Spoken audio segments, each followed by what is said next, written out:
kalau dia pakai across ini kan dia satu sisi ke sisi lain. Kalau seperti ini, the man swam across the river, berarti dia kan berenang melintasi sungai, berarti kan dari sisi yang satu ke sisi yang lainnya. Oke. Kemudian yang ketujuh yaitu behind atau at the back. Untuk sesudah behind, kita bisa menempatkan kata benda atau kata ganti. Contohnya behind the building atau behind him. Kemudian yang kedua, behind juga bisa berdiri sendiri. Seperti there is a tennis court behind. Berarti kan di sana ada lapangan tenis. Atau there is a small flower garden behind. Kemudian untuk at the back of bisa digunakan sebagai kata ganti behind. Kita bisa mengganti there is a flower garden at the back of my house, atau kita bisa ini at the back of my house. Berarti kan dia bisa diganti there is a flower garden behind my house. Ini sebenarnya artinya sama, behind atau at the back of.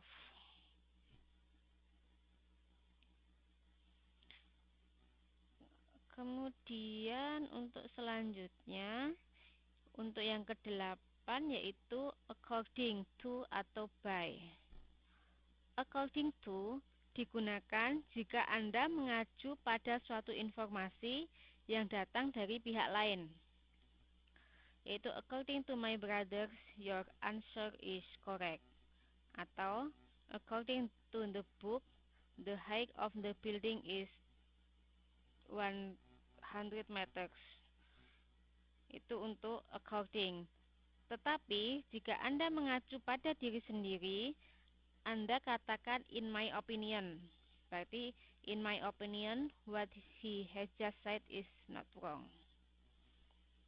Itu bedanya. Kalau according mengacu pada orang lain, kalau untuk diri sendiri lebih ke in my opinion. Kemudian kita bisa menggunakan by atau according to jika mengacu pada jam atau jadwal. Seperti contohnya, by my watch it's still 2:25.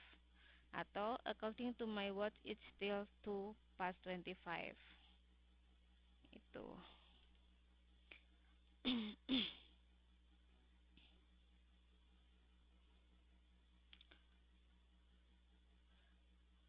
Oke. Kemudian beside dan besides. Ini di sini ada bedanya. Bedanya nih s di belakangnya, beside without s dan besides dengan s. Biasanya kalau beside plus noun atau pronoun berarti dia di samping, atau artinya bisa juga next to. Seperti contohnya, Jane sat beside me last night. Berarti Jane duduk di sebelahku tadi malam. Atau I put wallet beside this book. Aku meletakkan dompet di samping buku ini. Kemudian untuk besides dengan atau tanpa objek berarti selain, atau juga menunjukkan tambahan atau in addition to. Seperti contohnya, there were some other student in that room beside us. Berarti di sana ada beberapa murid di dalam ruangan kecuali kita, selain kita. Berarti ada murid yang lain. Atau besides cafe, I also need some sugar. Berarti selain kopi, saya juga membutuhkan gula. Untuk ini paham ya? Ada pertanyaan untuk beside dan besides.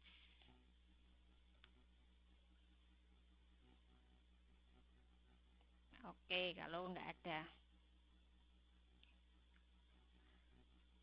Kemudian yang ke-10 adalah between dan among. Between dan among menunjukkan arti yang sama, yaitu antara. Kalau between digunakan untuk menunjukkan pembagian antara dua orang, benda, atau waktu. Di sini seperti contohnya, you can divide this between you both, atau berarti kan kamu dapat membagi ini antara kamu berdua. Berarti antara kamu berdua berarti artinya dia di tengah-tengah. Antara dua orang dia di tengah-tengah. Atau untuk yang contoh kedua, the boy sat between his father and mother. Berarti laki-laki itu duduk di antara bapak dan ibunya. Mbak Sofia. Oke, sebentar. Namanya di absen Sofia juga ya, Mbak ya. Kemudian untuk penggunaan among plus, Mbak Cika siapa namanya?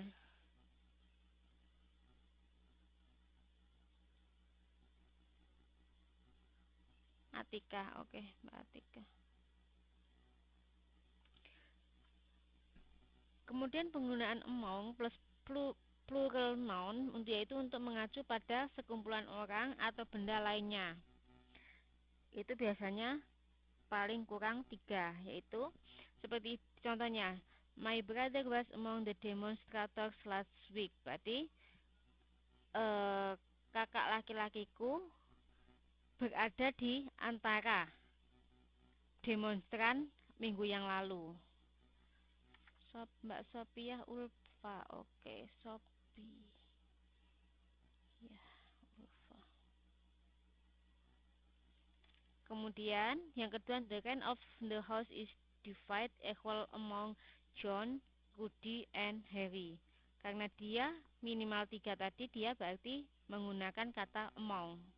Di sini dibagi menjadi,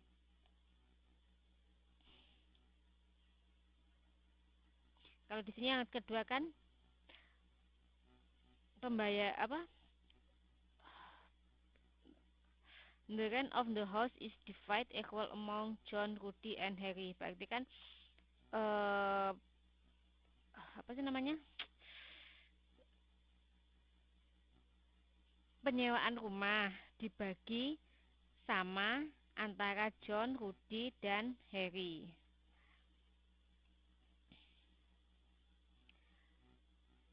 Ada pertanyaan kah di sini? Sebelum kita lanjut untuk apa? Untuk bab ini. Oke. Nggak apa-apa kalau nanti ada pertanyaan langsung tanya aja, Mbak. Kita masuk ke unit 1, yaitu artikel. Sebentar, artikel. Mesti kalau saya lagi itu apa? Ini tulisannya hilang-hilang, nggak tahu kemana ini. Sebentar ya.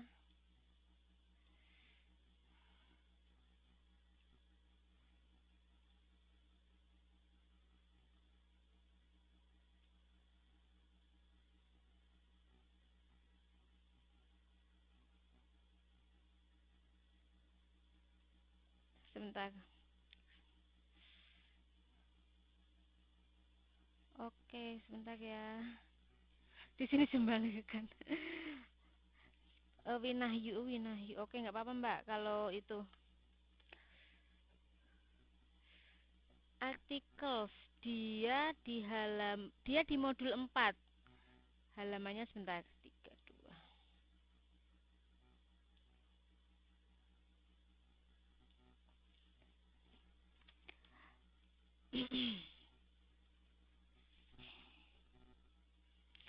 Dia di halaman 4.17. Articles dalam bahasa Indonesia artinya kata sandang, yaitu articles menempati posisi di depan kata benda yang diterangkan. Kata sandang yang bisa dipelajari adalah the indefinite articles, the definite article, dan zero article. Itu tadi yang ditanyakan Mbak Nining ya.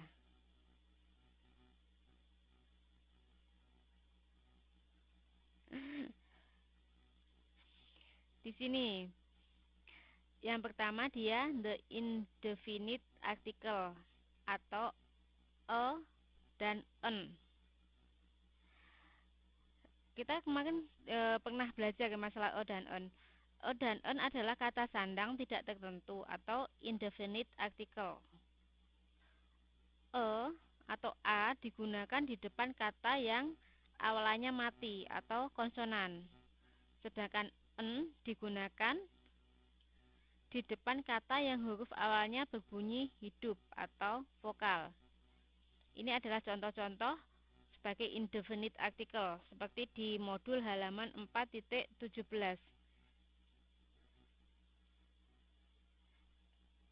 Nanti kalau definitnya kan belum, Mbak.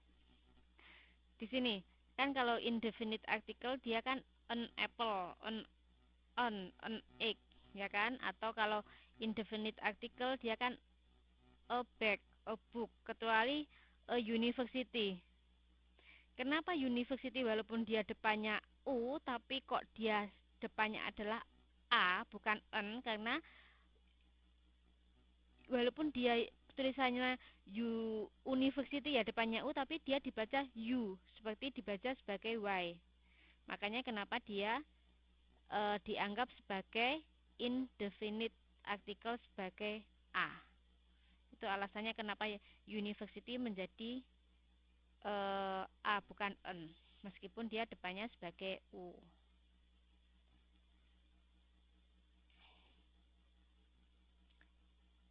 Oke.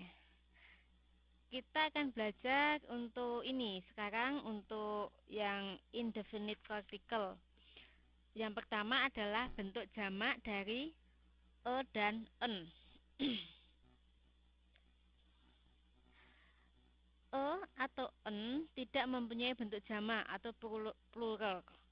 Jika kita mengacu pada banyaknya atau kuantiti suatu benda, bentuk jamak dari e atau n adalah some atau any. Sebagai contohnya, there is a sandwich on the plate atau there are some sandwich in the plate. Berarti e atau n itu dia nggak ada bentuk jamaknya. Kemudian yang kedua,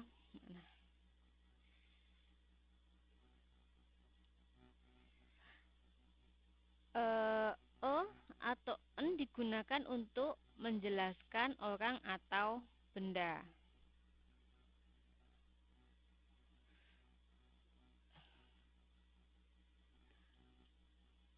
Sebentar, mana? E atau n digunakan untuk menjelaskan orang atau benda. Yaitu untuk menjelaskan orang, e atau n digunakan sebagai kata sifat atau adjektif. Yang pertama sebagai religion, yaitu my brother is Anglican atau his uncle is Anglican.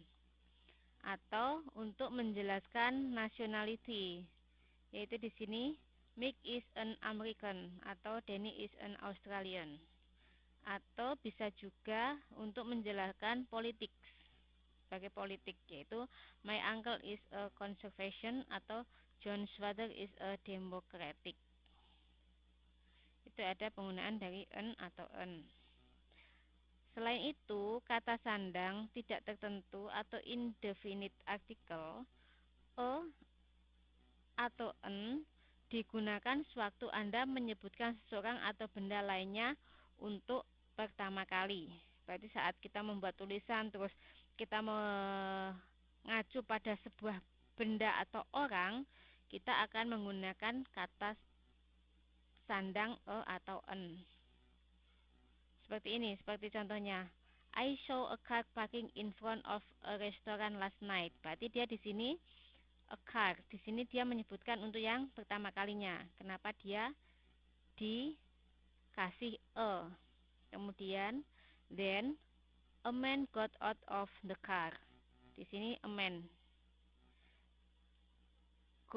got out of the car. The car-nya dia tidak pakai a lagi, tapi the car, karena dia sudah pasti car yang dimaksud yaitu yang seseorang laki-laki yang yang mobil yang diparkir di depan restoran tadi malam. Kemudian the man was carrying a briefcase in his right hand. The man-nya ini tadi kan ada a man kan, kemudian objeknya lebih dari satu. Objek lebih dari satu. Maksudnya ada dua laki-laki gitu. Berarti dia nggak pakai o, Mbak. Tadi kan disebutkan kalau e atau en dia tidak bisa dalam bentuk jamak atau plural. Jadi dia harus dalam bentuk single. Oke, di sini the man was carrying a briefcase in his right hand. Kemudian a man-nya diganti menjadi the, bukan lagi kan? With the briefcase in his right hand, the man looked like an important executive. Berarti dia sebagai an important executive. Di sini dia menjadi an lagi.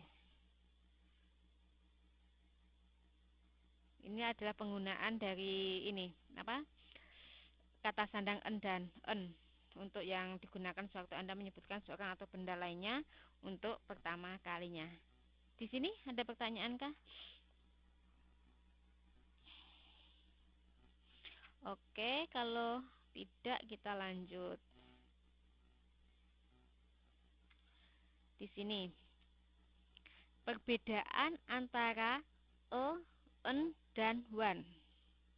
Di sini yang pertama, penggunaan e atau en jika yang dimaksud adalah siapa saja dan apa saja, yaitu anyone atau anything. Sebagai contohnya, I would like a cup of coffee, please. Kan jelas ini a cup of coffee. Atau I need an umbrella because it's raining hard. Atau I want to buy a car. Itu untuk penggunaan e atau en. Kemudian penggunaan one untuk menunjukkan bilangan atau hitungan. Seperti contohnya, I just order one cup of coffee, not two. Jadi di sini akan menjumlahkan. Dia menunjukkan kalau sebagai bilangan. I just order one cup of coffee, not two. Berarti dia hanya mengorder satu gelas cup kopi, tidak dua. Atau I just need one umbrella because I'm alone. Saya hanya membutuhkan satu buah payung sebab saya sendiri. Kemudian untuk yang ketiga, jika one diikuti oleh hari, morning, afternoon, bulan, malam, jika ingin menceritakan sebuah cerita atau peristiwa. Di sini untuk ini one diikuti day, morning, afternoon, month, night jika ingin menceritakan sebuah cerita atau peristiwa. Seperti contohnya, one day when I was at home alone, I heard a strong noise. Berarti kan suatu hari ketika saya di rumah sendiri, saya mendengar suara yang keras. Atau ya contoh yang kedua, the doctor told me to stay in bed for one day. Berarti dokter mengatakan kepadaku untuk tinggal di rumah sehari. Itu adalah contoh-contoh penggunaan one. Di sini ada pertanyaan kah sampai di sini?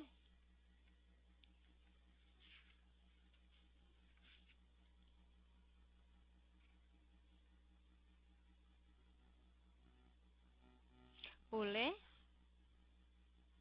Boleh, boleh Mbak. I just order a cup of coffee. Boleh. Di sini kan kenapa dia menggunakan one? Karena di sini ada ini loh, not to. Boleh, I just order a cup of coffee. Boleh.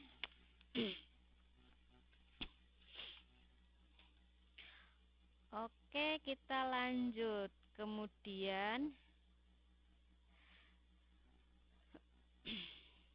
di sini e atau en dan one bisa digunakan dengan yang pertama, semua bilangan.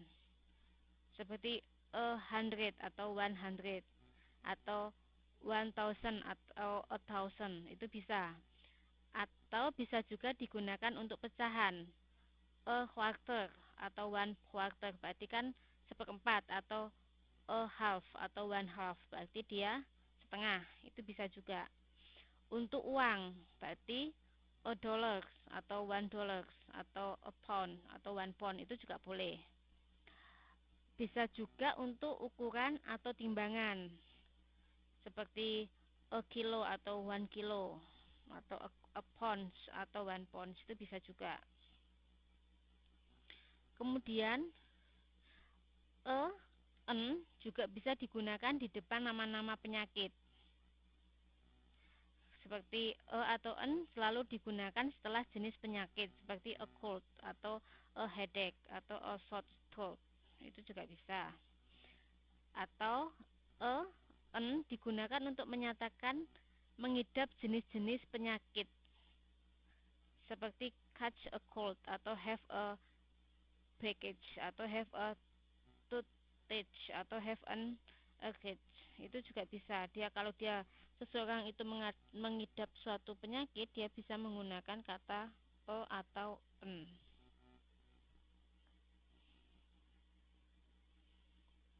Paham sampai di sini?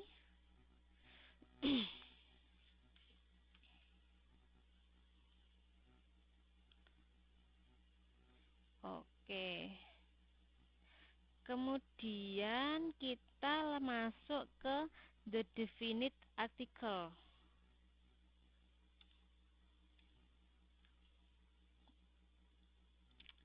Kita lanjut ke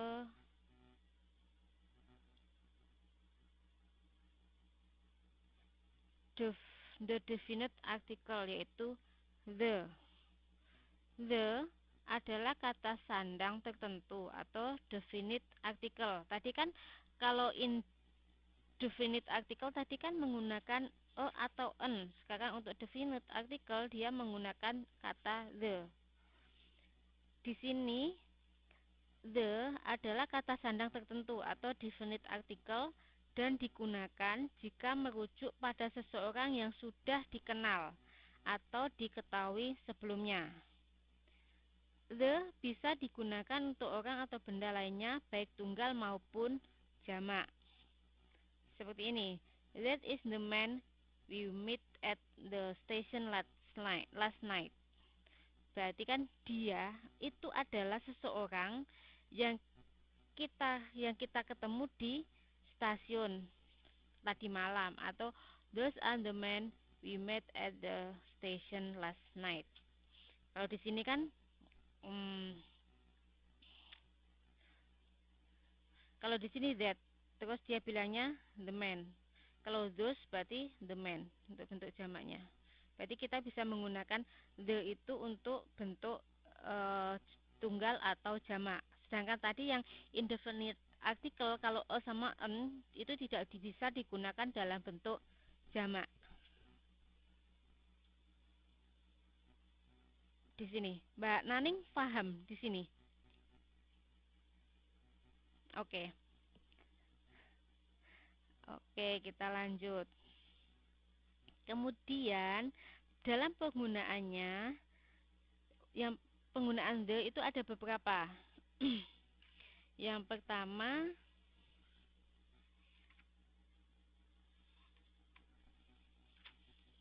sebentar.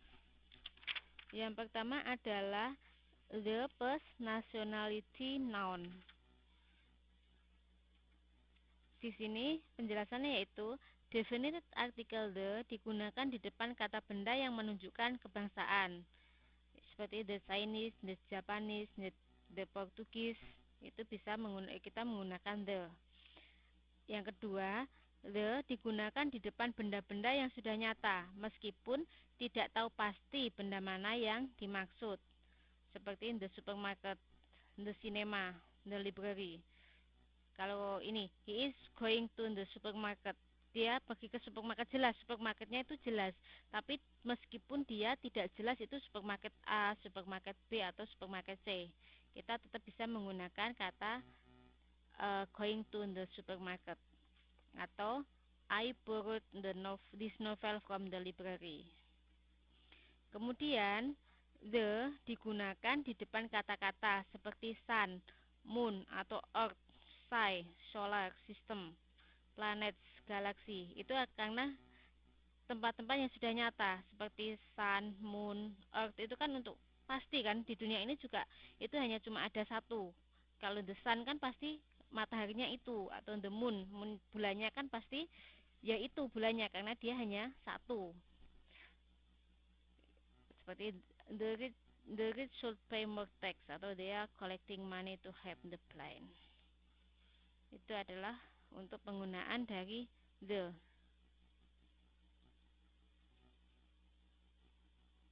Kita nggak pernah pakai the di depan kata orang. Nggak, nggak boleh. Kalau the biasanya kita menggunakan langsung nama, kalau enggak Mister atau dia pangkatnya. Apa? Apa sih namanya? Kok iya, pangkat atau gelar. Soalnya di depan gelar pun kita tidak boleh menggunakan kata the. Iya, pangkat nggak boleh, apalagi nama orang. Nggak boleh.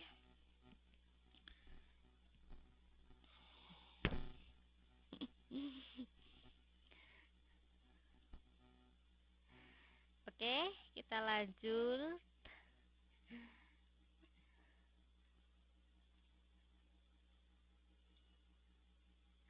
Ini, kemudian the jika menunjukkan tempat seperti country, seaside atau mountains, meskipun kita tidak tahu pasti yang mana yang dimaksud. Seperti contohnya, they are going to spend their holiday in the country. Meskipun dia ke country mana kita nggak tahu, kita bisa menggunakan kata the country. Atau we went to the seaside last week. Kemudian the digunakan di depan superlative degrees atau kata perbandingan ya. Seperti the largest atau the smallest, the biggest, the tallest atau the fastest atau the richest. Itu juga kita bisa menggunakan the di depannya. Seperti contohnya, she is the youngest in my family. Berarti dia adalah yang paling muda di keluarga saya. Atau New York is the largest city in the world. Berarti New York adalah kota terbesar di dunia.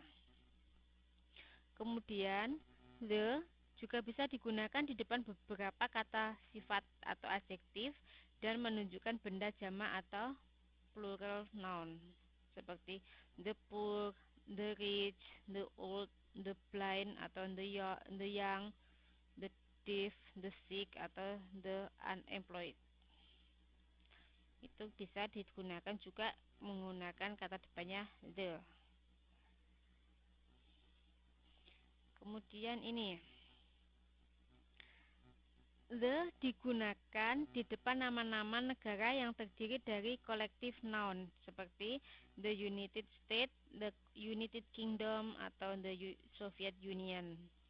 Kemudian the digunakan di depan nama-nama danau, laut, lautan, sungai, gurun dan hutan.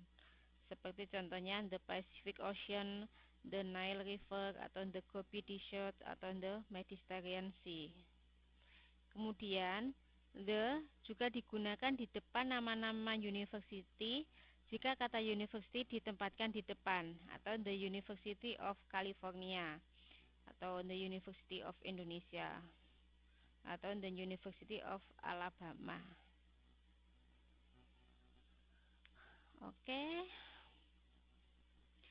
Kemudian selanjutnya ini.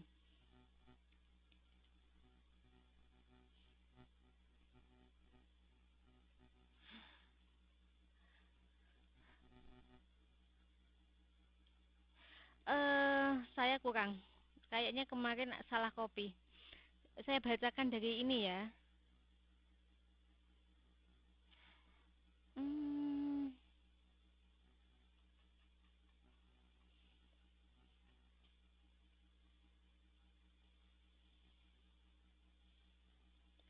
sebentar. Ini ada salah.